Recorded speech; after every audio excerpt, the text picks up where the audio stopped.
آپ سے پوچھنا چاہتا ہوں کہ اسدالدین اویسی صاحب کے لیے آپ کیا سوچ رکھتے ہیں؟ یقین مانیے صاحب، اسد الدین اویسی صاحب مجھے پاگل لگتے ہیں۔ اچھا، آپ نے اویسی صاحب کو پاگل کس بنا پر بول دیا؟ یہ تو آپ نے بہت بڑی بات کر دی۔ آپ کو نہیں لگتا اسد الدین اویسی صاحب پاگل ہیں؟ جی مجھے تو نہیں لگتا ہے۔ کیوں؟ مجھے تو لگتا ہے ایک پارٹی کے بڑے وریش نیتا ہیں۔ چلیے میں بتاتا ہوں، آپ کے کیمرے کے سامنے کہہ رہا ہوں، اور ہندوستان میں شاید میں پہلا انسان ہوں گا جس نے اسد الدین اویسی صاحب کے بارے میں یہ بولا ہے کہ اسد الدین اویسی صاحب پاگل ہیں۔ جی بالکل پاگل ہیں اسد الدین اویسی صاحب، کیونکہ وہ اپنی قوم سے ایک طرفہ محبت کرتے ہیں، قوم کے لیے دل و جان رات دن سب ایک کر چکے ہیں۔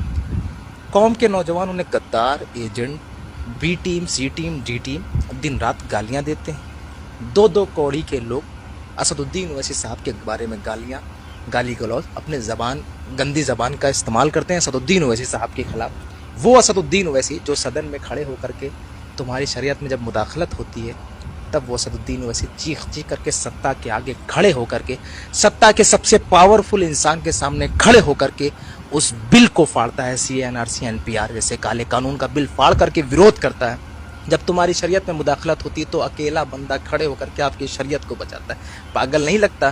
اسد الدین اویسی صاحب وہ جو موب لنچنگ پر سب سے زیادہ مسلمانوں کی موب لنچنگ ہوئی، کھل کر کے مسلمانوں کے حق میں، حقوق میں، اکیلے صدن میں کھڑے ہو کر کے موب لنچنگ کے خلاف بولتا ہے، وہ اسد الدین اویسی جو پہلو خان نجیب، عمر خالد، شرجیل امام سب کے لیے بولتا ہو، وہ اسد الدین اویسی جب تمہاری مسجدیں گرائی جاتی ہیں، جب تمہارے مدرسوں پر حملے ہوتے ہیں جب بولتا ہے، وہ اسد الدین اویسی جب تمہاری ماں بہن بیٹیوں کی حجاب پر حملے ہوتے ہیں، ان کے پردوں پر حملے ہوتے ہیں، تب اسد الدین اویسی بولتا ہے۔